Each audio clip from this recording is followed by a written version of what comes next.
ఒకసారి ఇలాగేనంట, ఒక తల్లి చాలా పొట్టిగా ఉంటుంది. ఆ పొట్టిగా ఉన్నటువంటి తల్లి వాళ్ళ భర్త కండక్టర్.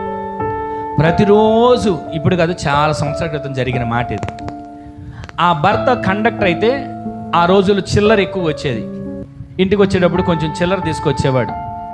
తెచ్చిన చిల్లరి భార్య చేతిలో పోస్తే ఆ చిల్లరని చక్కగా చూసుకొని ఇచ్చిన డబ్బులన్నీ జాగ్రత్త చేసుకొని భర్త డ్యూటీకి వెళ్ళడం, చక్కగా ఏది కావాలంటే అది కొనుక్కోవడం, ఏది కావాలంటే అది చేసుకోవడం, ఎప్పుడు చేతులు గలగలగలమంటే ఉండే డబ్బులు. ఇలాగ కొన్ని రోజులు వాళ్ళ భర్త డబ్బులు తేవడం మానేశారు. తర్వాత కొన్ని రోజులు వాళ్ళ భర్త గారు వేరే ఊరు అదే డ్యూటీ పని మీద వెళ్ళి ఒక 5 రోజులు అయిపోయింది. ఈలోపు ఈమెకి చలి జ్వరం వచ్చేసింది. మంచం మీద వణిగిపోతుంది. 4-5 దుప్పట్లు కప్పినా కనీసం ఆ దుప్పట్లోంచి చలి ఆగట్లా, వణిగిపోతుంది, జ్వరంతో బాధపడుతుంది. ఇంతకీ జ్వరం దేనికి వచ్చింది మీరు చెప్పండి?